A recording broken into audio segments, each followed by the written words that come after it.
All right, welcome back everyone to another episode of First CSP, the channel dedicated to bringing you the first council shoulder patch issued from each council in Scouting America, both past and present.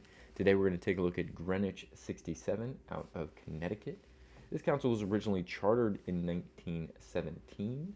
We've got a couple of the first issues to take a look at today, as many of them are similar, and we want to provide you guys the best information for identification purposes.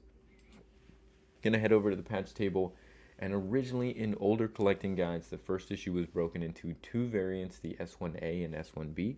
So we are starting here with the S1A on the table, with its green border, blue, light blue sky, dull gold fleur-de-lis, dull gold letters, 67, which is the council number, and a witch flying out from the shore. Also, blue water, which will become important as we look at one of the later issues.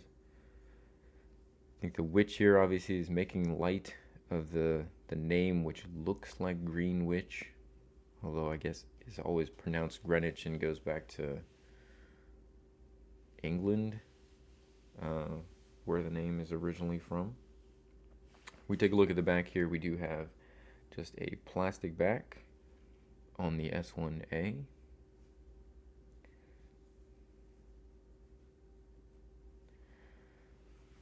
As has typically been the case, the S1B is going to be just a later production run, just producing this original patch, but it was different enough. It was originally deemed S1B. Now the difference between the S1A and the S1B is going to be what they're calling the color of the fleur-de-lis and the letters. Although you can see the manufacture style is quite different. This is a much later production style where everything manufacturing tolerances have improved quite a bit. You can see the stitching is a whole lot tighter. If we take a look at the back here real quick, it's got the updated Scout plastic back, so it does look different enough. In the more current collecting guides, they would just say all of these are S1 and there's a range of colors, so just be aware of that. But the S1B is listed as green border, blue light blue sky, gold fleur-de-lis, yellow letters, 67, and the witch flying out with, again, blue water. And while they do look very similar, you can see that the older S1A is a bit smaller when compared in size.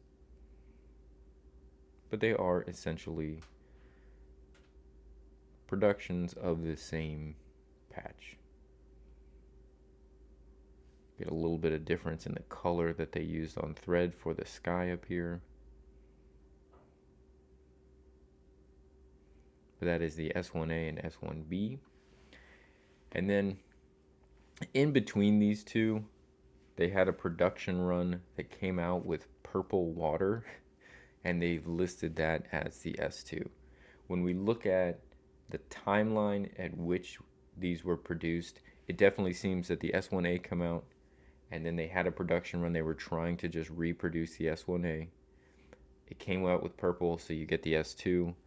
And then what has typically been the case for collecting guides is when they try and reproduce an issue, they'll just add the next variant. So then this was produced after the S2 is my guess, but because it's trying to approximate the S1, this became the S1A, this became the S1B, etc. But in between these two, we get the S2, and the S2 is listed as having been made with purple water. So green border, blue light blue sky, 67, witch flying out from the shore, but purple water. When we look at the back, again, it matches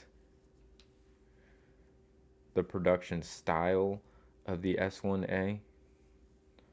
We'll put these up here together so you can compare the waters.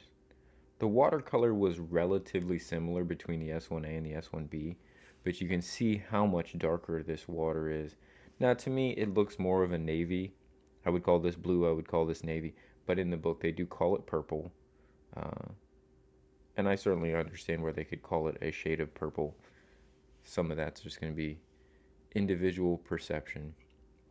But this was the S1A, this is the S2.